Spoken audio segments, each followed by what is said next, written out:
Jean-Christophe Calvé, vous êtes donc agronome, météorologue, chercheur au Centre national de recherche météorologique à Toulouse, le CNRM. Vous co-dirigez actuellement une thèse sur le sujet du retrait des argiles, retrait gonflement des argiles et ses impacts sur les sols. On va beaucoup revenir d'ailleurs sur ce RGA ce matin et l'impact est catastrophique parfois sur le bâti. Donc ça, on y reviendra. Les épisodes de sécheresse se multiplient. Que peut-on dire aujourd'hui sur l'évolution de la fréquence de ces phénomènes extrêmes en France et dans le monde et quelles en sont les principales conséquences sur les sols? Jean-Christophe Calvé, c'est à vous. Je vous laisse nous expliquer tout ça et je reste pas loin pour des questions.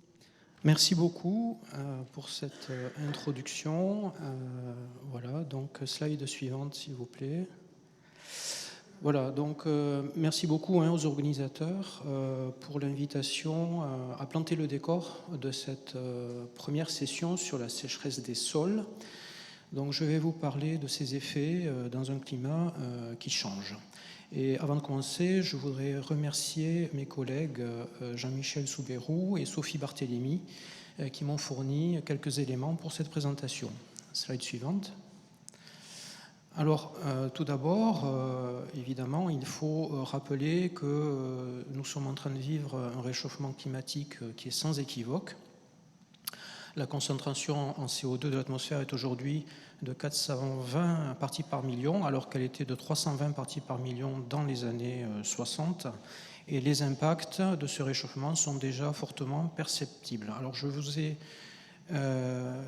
vous montre ici une figure produite et actualisée régulièrement par le service européen Copernicus qui montre la température de l'air mondiale mois par mois des années 40 à aujourd'hui.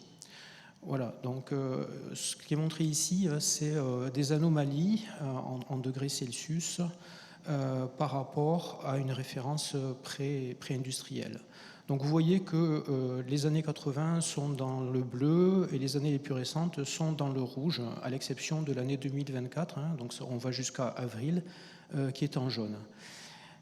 Donc forcément on voit hein, le réchauffement progressif des températures, mais ce qui est remarquable et qui saute aux yeux sur cette figure, c'est le saut auquel on a assisté à partir de l'été 2023, où on a dépassé un écart de 1,5 degré par rapport au pré-industriel.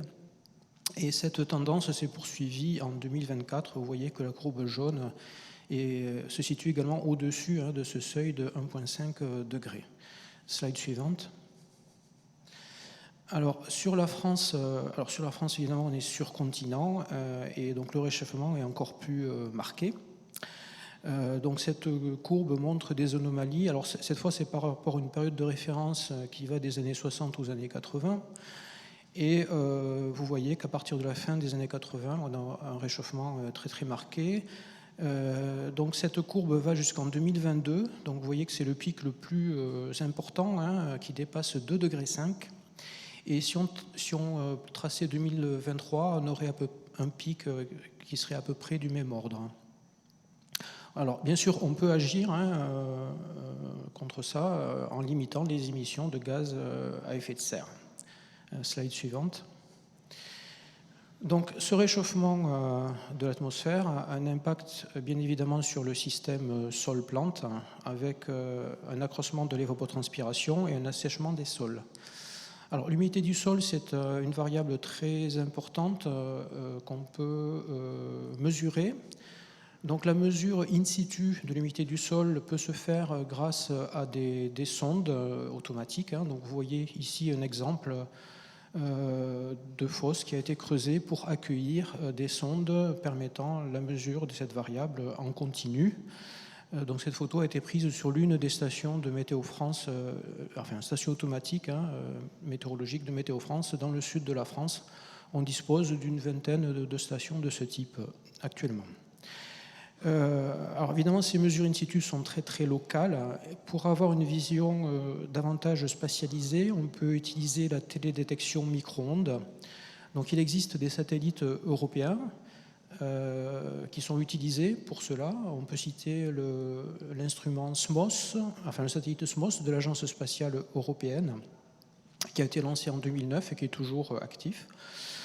Dans le cas d'osmose, il s'agit d'un radiomètre qui mesure l'émission naturelle des surfaces dans le domaine micro-ondes en bande L.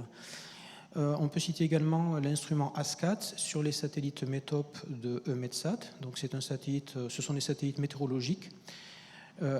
Les données ASCAT sont utilisées sur océan pour mesurer la vitesse du vent, mais sur continent, on peut accéder au contenu anneau de la surface. Et enfin, donc ASCAT est un radar en bande C. Et enfin, on peut citer le satellite Sentinel-1 du programme Copernicus. Il s'agit également d'un radar en bande C, mais qui permet d'avoir de très hautes résolutions spatiales de l'ordre de 10 mètres. Enfin, pour spatialiser, on peut modéliser l'humidité du sol. Par exemple, le modèle ISBA de Météo France est capable de fournir de manière continue des simulations de l'humidité du sol pour diverses couches dans le sol et pour divers types de végétation. Pour faire cela, on calcule le bilan d'énergie, le bilan d'eau, etc. et on essaye de représenter la végétation. Slide suivante. Donc voici un exemple de cartographie qui peut être réalisée de l'humidité du sol. Donc il s'agit ici d'une figure produite par le service Copernicus, le service européen Copernicus. Donc à gauche, vous voyez un modèle. Donc ici, il s'agit d'Era-Cinqueland. Et ce que vous voyez ici, c'est l'anomalie d'humidité du sol pendant l'année 2022, pendant l'été 2022, qui a été particulièrement sec. On y reviendra sur l'Europe de l'Ouest en particulier. Et à droite, vous voyez l'équivalent provenant de la télédétection micro-ondes. Donc, il y a une certaine cohérence entre les deux, bien sûr. Slide suivante. Alors, l'humidité du sol est au centre de multiples processus et a des effets biophysiques, donc sur la végétation en particulier.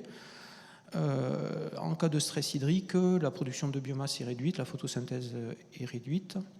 L'humidité du sol, soit directement, soit via la végétation, a un effet aussi sur l'évapotranspiration et également sur le stockage et le déstockage de carbone. Je vous montrerai un exemple. Enfin, en agriculture, évidemment, l'état hydrique du sol conditionne les besoins en eau d'irrigation. Un autre aspect important est ce qu'on appelle le retrait-gonflement des argiles. Les sols argileux, lorsqu'ils s'assèchent, peuvent se fissurer, en quelque sorte. Et donc, il peut y avoir une subsidence liée à la sécheresse. Cela peut avoir un impact sur le bâti, en particulier les maisons individuelles. Et cela a un coût assurantiel qui est loin d'être négligeable.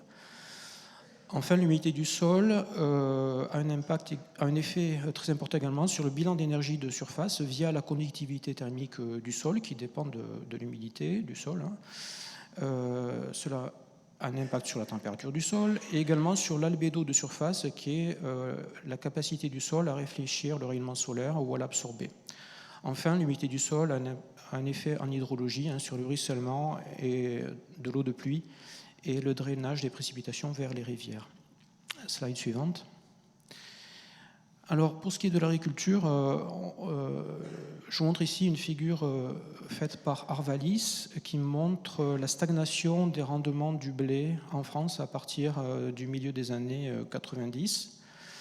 Alors, il apparaît que cette stagnation est liée au climat. Alors, il s'agit évidemment des sécheresses à répétition qu'on observe depuis pas mal de temps, mais également les baisses de rendement peuvent être liées à des excès d'eau. Voilà. Donc, il ne faut pas oublier que l'augmentation des événements extrêmes, ça peut être dans un sens, avec l'augmentation des sécheresses, mais aussi en sens inverse vers des excès d'eau. Slide suivante. Donc, la figure précédente, c'était sur la France pour le blé. En France, on a la chance d'avoir de très bonnes statistiques agricoles, de très bonne qualité. À l'échelle mondiale, c'est beaucoup plus compliqué. Donc, par contre, on peut faire de la modélisation. Donc, c'est ce qui est présenté ici. C'est tiré d'un article essayer de reproduire la production mondiale de grains, tout grains confondus, riz, blé, maïs, etc. Et donc cette figure est intéressante puisqu'on montre l'évolution de la production de grains depuis la fin du 19e siècle. La courbe située en bas en rouge montre ce qui se serait passé s'il n'y avait pas eu d'augmentation des surfaces agricoles, s'il n'y avait pas eu d'engrais issus de la pétrochimie et s'il n'y avait pas eu de développement de l'irrigation. On serait resté à peu près à 400 millions de tonnes par an. Donc on voit que l'expansion, l'augmentation des surfaces agricoles a multiplié par 3, par 2 ou 3, cette production. L'effet des engrais est également très important. Et on voit que l'effet de l'irrigation est de plus en plus important et compense un peu la stagnation des rendements qui, comme sur la France, apparaît sur cette figure à partir des années 90. Donc en creux, ça montre que le déficit hydrique des sols devient un facteur limitant de la production agricole mondiale et que l'irrigation permet d'accroître encore un peu la production de grains. Slide suivante. Alors, pour continuer dans les processus, je vous montre ici une figure qui montre des observations pour l'année 2022, encore une fois, à Toulouse. Donc, vous savez peut-être que le principal centre technique de Météo France se situe à Toulouse, où on a un campus assez important, comprenant une prairie naturelle d'une dizaine d'hectares, sur laquelle on fait de nombreuses mesures météorologiques, mais aussi l'humidité, etc., ainsi que les flux turbulents. Et donc ce que vous voyez sur cette figure au cours du temps, durant l'année 2022, c'est l'indice de surface foliaire en vert de la végétation, ce qu'on appelle aussi le LAI en anglais.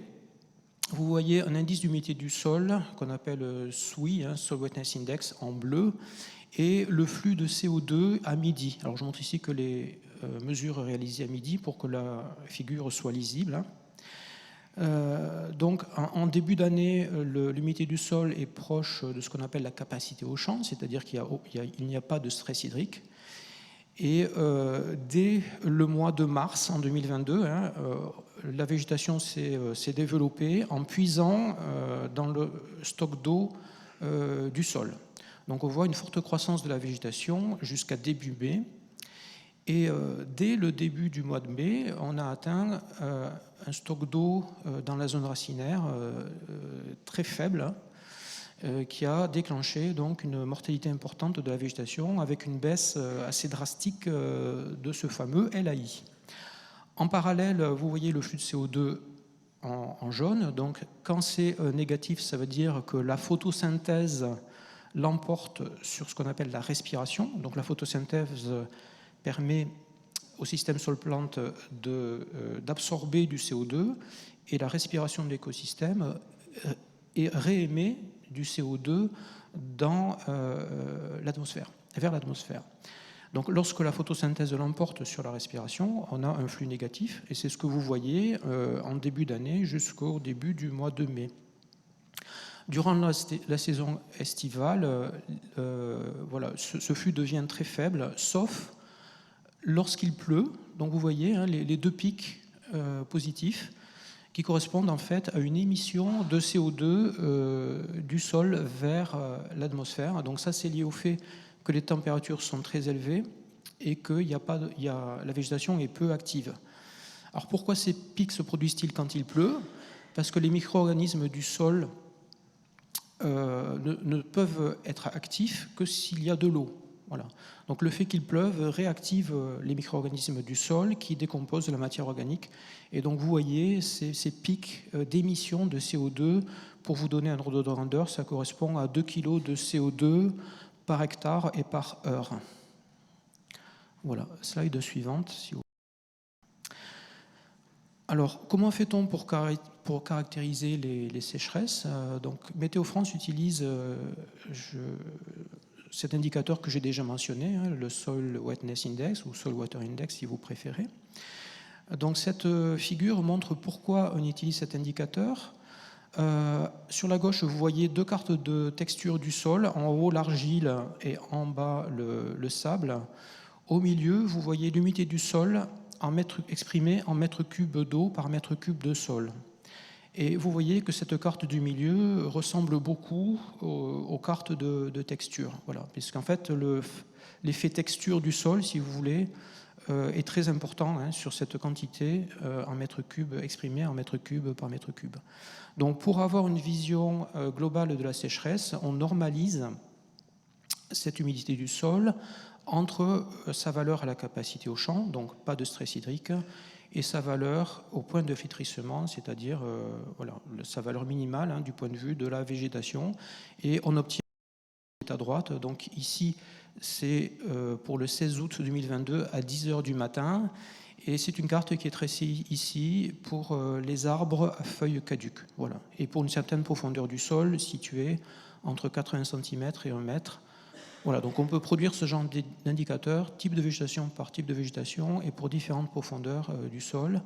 Et donc vous voyez que voilà, durant l'été 2022, l'Occitanie en particulier, enfin les forêts en Occitanie ont beaucoup souffert de la sécheresse.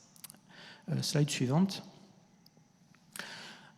Donc on arrive maintenant au reflet gonflement des argiles.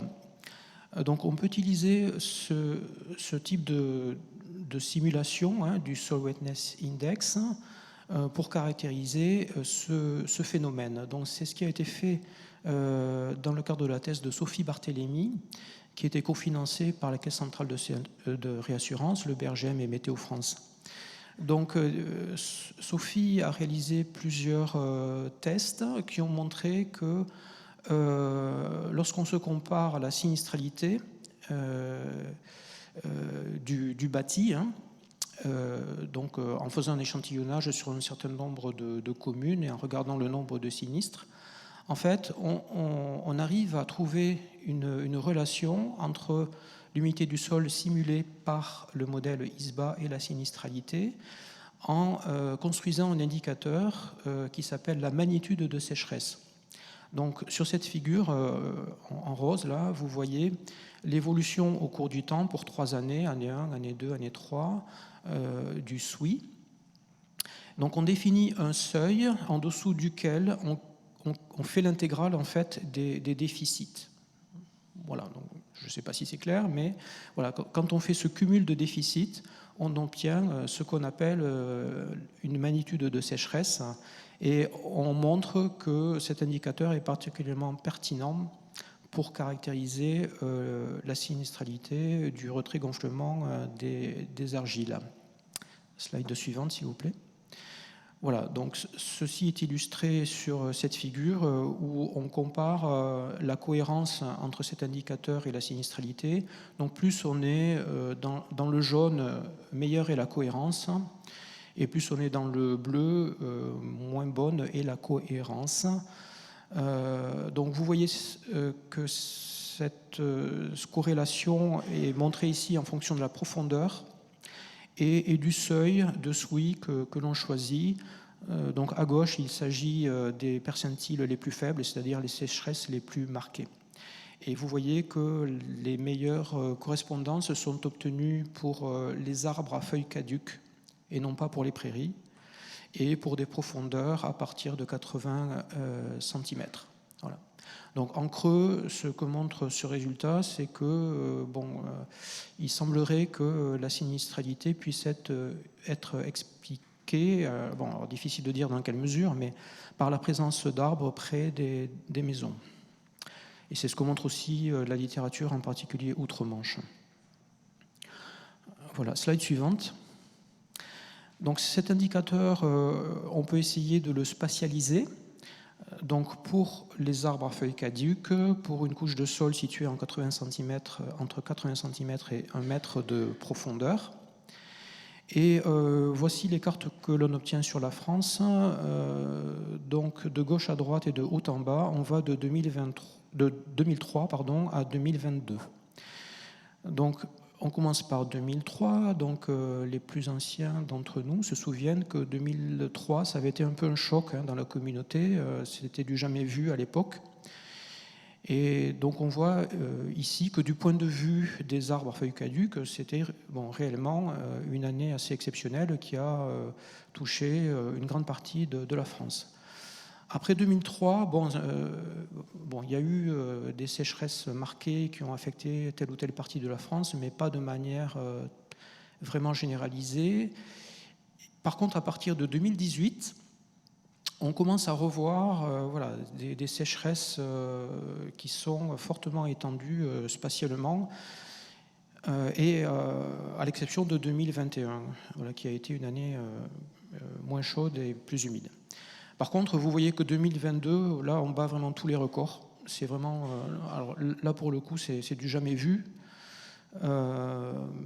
Puisque de très nombreuses régions sont touchées. Et comme je vous le disais tout à l'heure, l'Occitanie en particulier a été très fortement touchée par cette sécheresse, vue du point de vue des arbres. Hein. Voilà, slide suivante. Alors, on peut essayer de projeter ce genre d'indicateur dans le futur. Projection climatique. Donc, juste un rappel sur les scénarios. Donc, vous avez à gauche les scénarios qui sont par le GIEC, donc les scénarios correspondent à des émissions de CO2 en gigatonnes de 20 gigatonnes. Dans les scénarios, ces émissions très vite, mais dans le pessimiste, le RCP 8.5, ces émissions augmentent jusqu'à 100 gigatonnes de CO2 par an. Et 8.5 signifie qu'on a un surcroît d'énergie de 8,5 watts par mètre carré. Voilà, donc ça c'est le scénario vraiment le plus pessimiste. Et donc à droite, vous voyez l'effet que cela a sur la France du nombre de jours secs consécutifs en été à l'horizon fin de siècle. Voilà, donc forcément, dans le scénario le plus pessimiste, cet écart est plus important et peut atteindre. Sur l'ouest et le sud. C'est étonnant, l'ouest, enfin c'est peut-être un... Oui, voilà. Donc, alors, ces cartes, en fait, résultent de la prise en compte de divers modèles. Hein. C'est très important pour limiter les incertitudes de prendre en compte plusieurs modèles de climat, chacun d'entre eux étant des agrégés, en fait, à la résolution nécessaire pour faire ces cartes.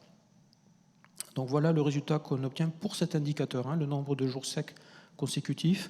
On peut avoir des répartitions différentes pour d'autres types d'indicateurs. Je pense que c'est ce que montre la slide suivante. Voilà, donc, donc ici, il s'agit en fait des valeurs les plus basses du SWI en saison d'étiage, c'est-à-dire la fin de l'été, on va dire. Et donc, exactement, on voit que la répartition de cet indicateur est différente spatialement de l'indicateur précédent. Donc ici, c'est surtout les régions les plus montagneuses qui ont une baisse plus importante du SWI en fin de siècle. Ce qui signifie que dans ce scénario pessimiste, même les régions montagneuses sont affectées par les sécheresses. Slide suivante.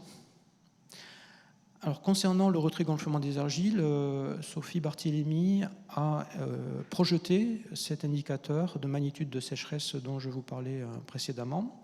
Donc, il s'agit toujours des arbres feuillus décidus et on regarde ici l'horizon 2050.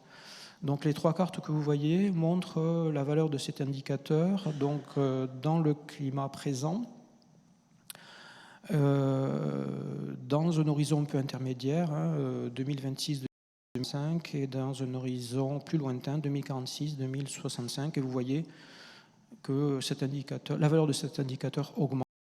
Voilà. Donc il est à craindre que le risque de retrait-gonflement des argiles va s'accroître fortement dans les décennies qui viennent. Slide suivante.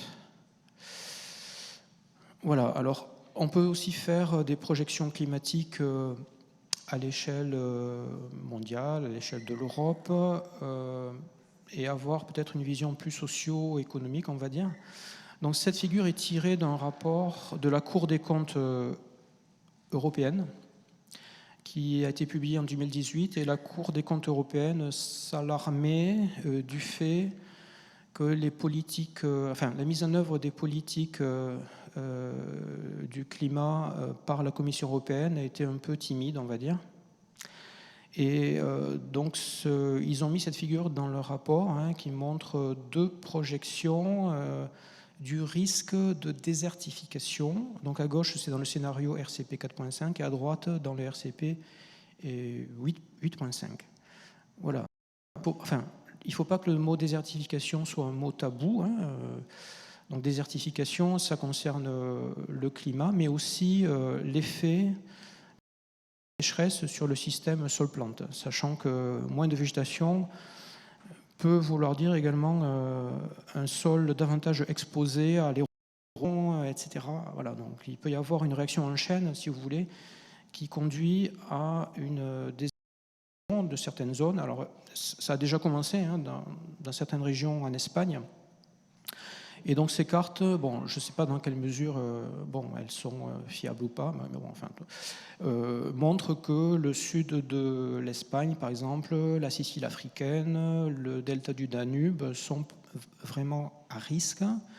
Mais en France, on voit également que les régions méditerranéennes sont à risque, et même la plaine toulousaine. Voilà, donc c'est vraiment un risque à prendre au sérieux, et ça implique également le fait qu'il faut penser à protéger les sols et protéger les forêts aussi sans doute. Voilà. Petit élément de définition. Ce serait bien de laisser mon micro ouvert tout le temps. Désertification et aridité, c'est quoi la différence? Pour reprendre l'introduction avec Florence tout à l'heure. Oui, alors j'ai peut-être ma définition, je ne suis pas sûr que ce soit la même que Florence, mais bon. Comme je disais, je pense que la désertification, ce n'est pas que le climat. Voilà. Ça concerne vraiment aussi le système sol-plante. Mais bon, je pense que les intervenants à la table ronde vont pouvoir élaborer là-dessus. mais bon, c'est vrai que ces questions de définition sont importantes. Il faut garder en tête que le climat, c'est aussi l'agriculture, c'est aussi les pratiques agricoles, c'est aussi la gestion des forêts et la protection des sols. Voilà. Slide suivante. C'est la conclusion. Donc en conclusion, voilà, la sécheresse, ça peut se caractériser de diverses manières, ça peut se mesurer, ça peut se modéliser. Donc l'expérience de Météo France, c'est que l'indicateur le plus efficace finalement, c'est le SWI, le Soil Wetness Index, et c'est dérivé. On va voir l'annuel de la sécheresse, ce qui est basé sur le SWI. On montre que c'est applicable au retrait-gonflement des argiles. Calculé différemment, ça peut aussi être appliqué au suivi des ressources en eau, au suivi du danger de feux de forêt, etc. La végétation est également très, très, très importante dans ces processus, puisque la végétation contrôle l'humidité du sol via l'évapotranspiration, la profondeur dans l'enracinement, etc. Et je vous ai indiqué divers liens utiles, donc climat HD, dont est dérivée une des figures que j'ai montrées au début, et les deux portails DRIAS, donc les futurs du climat, et le nouveau portail qui s'appelle les futurs de l'eau, sur lequel on peut trouver beaucoup d'informations sur tout ce qui est justement humidité du sol, débit des rivières, etc. Merci beaucoup pour ces ressources. Bravo pour cette intervention extrêmement pointue. Merci beaucoup. Vous pouvez l'applaudir, bien sûr.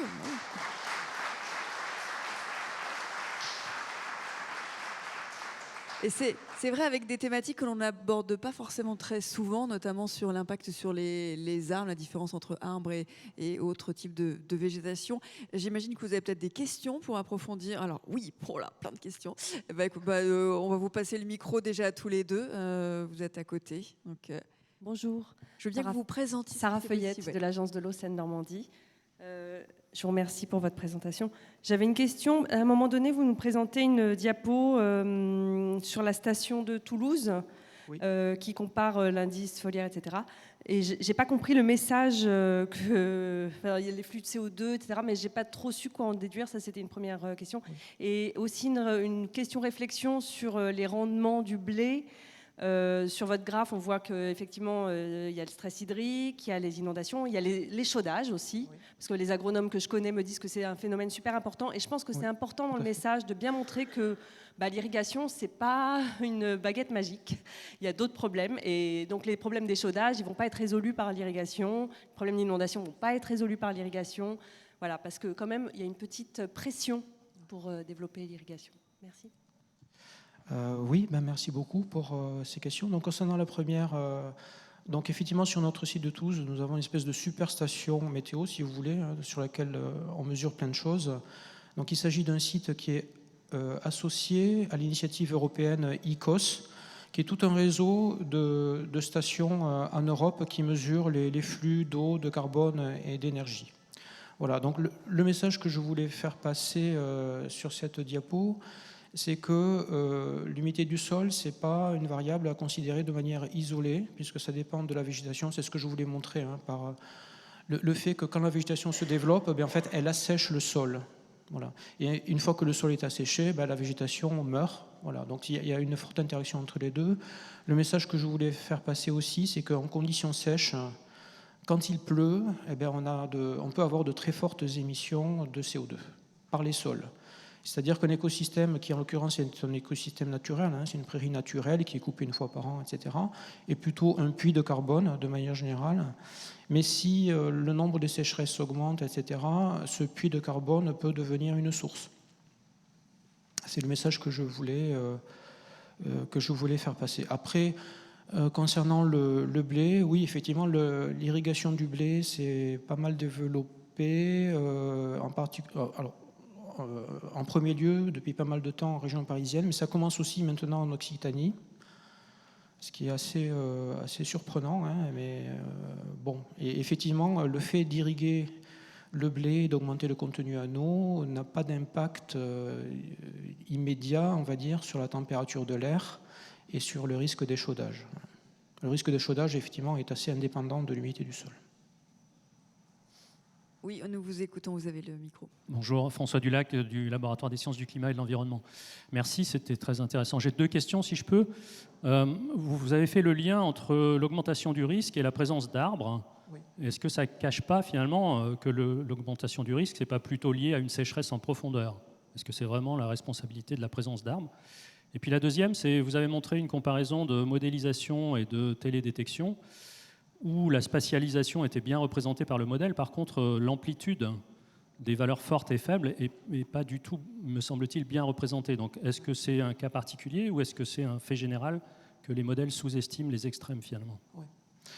Merci beaucoup pour ces questions. Donc, la première sur le retrait-gonflement des argiles.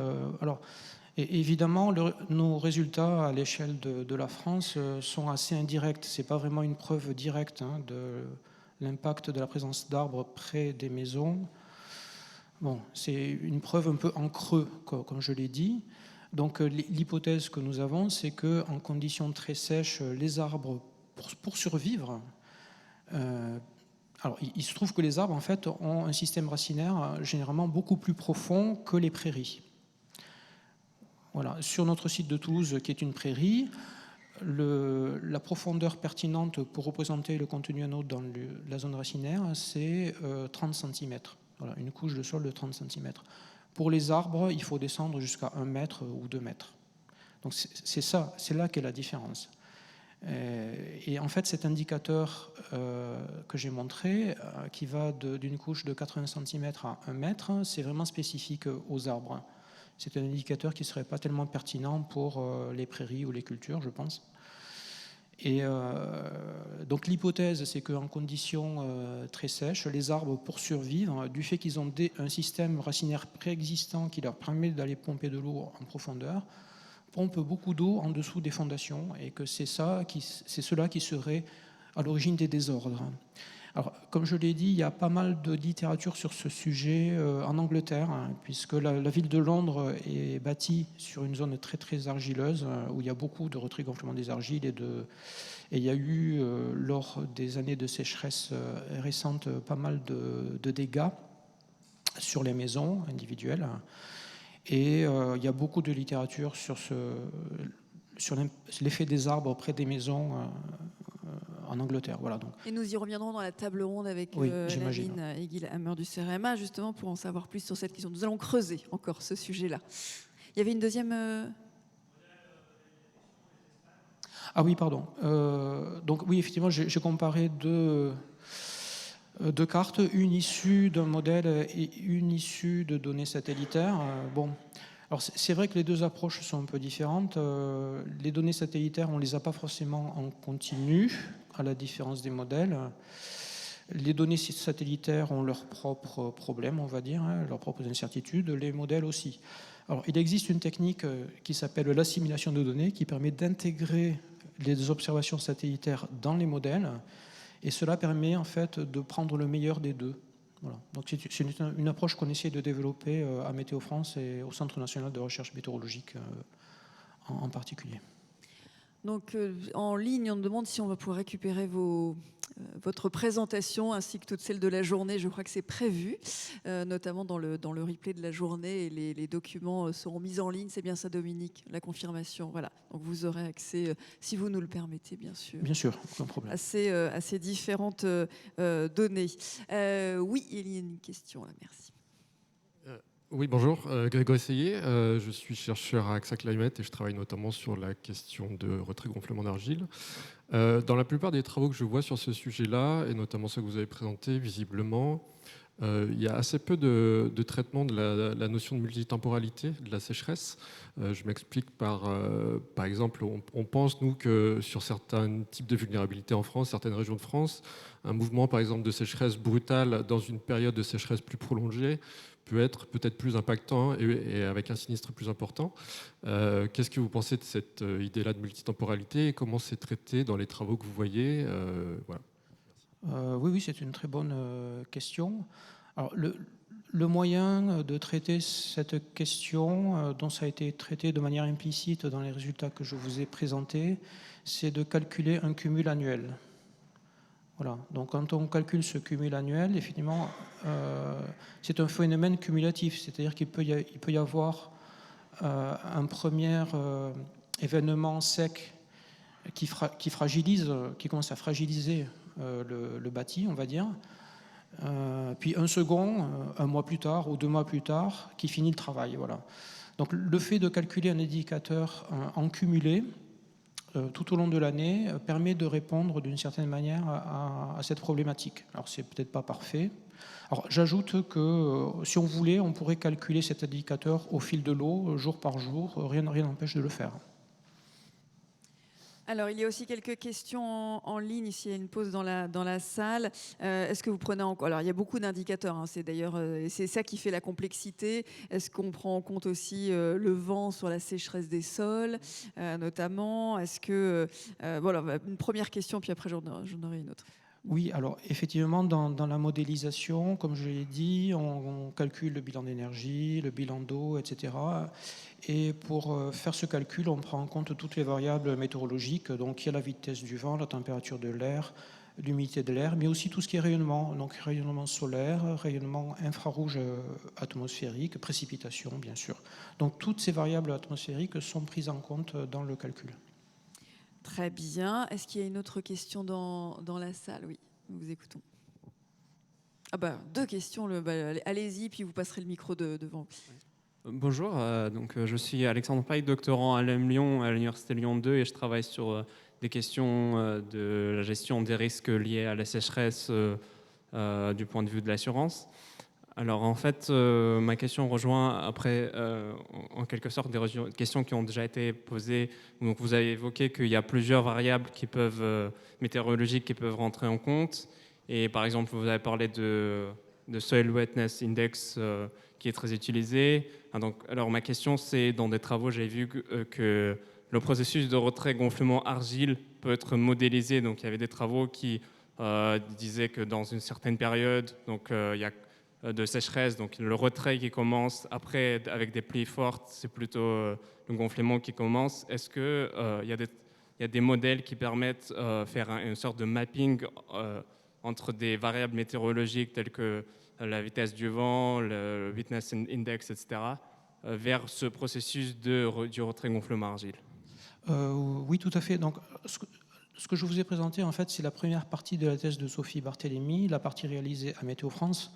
Donc nous, on n'est pas vraiment des spécialistes de la modélisation des sols à ce point. Je veux dire, voilà, on n'est pas des spécialistes de la plasticité des argiles, mais elle est en train de terminer sa thèse au BRGM à Orléans, justement pour regarder plus en détail ces aspects liés à la physique des sols. Mais je pense que pendant la table ronde, il y aura des discussions. Tout à fait, on va y revenir sur plus détaillées. sur ce sujet-là, mais voilà, merci pour votre question. Allez, on en prend peut-être une dernière dans la salle. Oui. Bonjour, oui, Vincent Pircher, un ancien de Météo France. Moi, je voulais reposer une question pour mieux comprendre. Concernant la télédétection avec des satellites, j'imagine, enfin, avec les techniques micro-ondes, ce qu'on doit mesurer, c'est une sorte de quantité d'eau qui est à la fois dans la végétation et le sol. Enfin, donc ma question, c'est comment vous faites pour séparer l'eau qui est dans la végétation par rapport à l'eau qui est dans le sol. J'ai vu qu'il y avait une histoire avec la cartographie, que vous avez des forêts et tout ça. Mais quand même, enfin, comment on fait? Parce que c'est quand même une question basique. Oui, tout à fait. Mais c'est encore une très bonne question, décidément. Non, mais il y en a aussi beaucoup en ligne, des très bonnes questions. Alors, je ne les comprends pas toutes, c'est ça mon problème. Mais bon, je vais tenter quand même. Oui, non, effectivement, c'est une très bonne question. Le signal micro-ondes, en fait, il est très, très complexe. Donc effectivement, ça dépend de la fréquence qu'on considère, mais aux bandes de fréquences que j'ai mentionnées, bande L, bande C, on voit à la fois la végétation et le sol. Voilà. Donc les agences spatiales font des produits de niveau 2 ou 3, et par exemple, ils font des produits d'humidité superficielle du sol. Donc en général, c'est les premiers centimètres. Mais en faisant ça, ils perdent toute l'information sur la végétation. Donc ce qu'on est en train d'essayer de faire à Météo France en particulier, mais aussi d'autres services météorologiques s'intéressent à cette question, c'est d'assimiler directement le signal tel qu'il est vu par l'instrument, c'est-à-dire soit des températures de brillance, soit des coefficients de rétrodiffusion radar. Et en faisant ça, on ne perd aucune information. Et pour faire ça, il faut construire ce qu'on appelle des opérateurs d'observation. Et l'apprentissage automatique est une technique très efficace pour le faire. Voilà. Donc on aura parlé un peu d'IA dans cette... Merci beaucoup. Alors, il y a juste il y a juste une question peut-être. Les autres, je vais les garder aussi pour la table ronde et vous interviendrez bien sûr si besoin.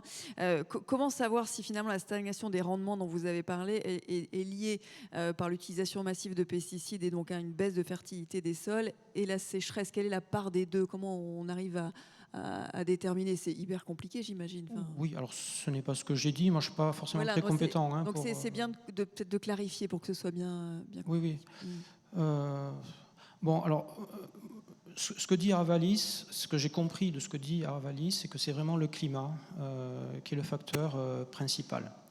Bon, mais bon, là encore, je pense que la table ronde va permettre d'éclaircir ces questions. Donc...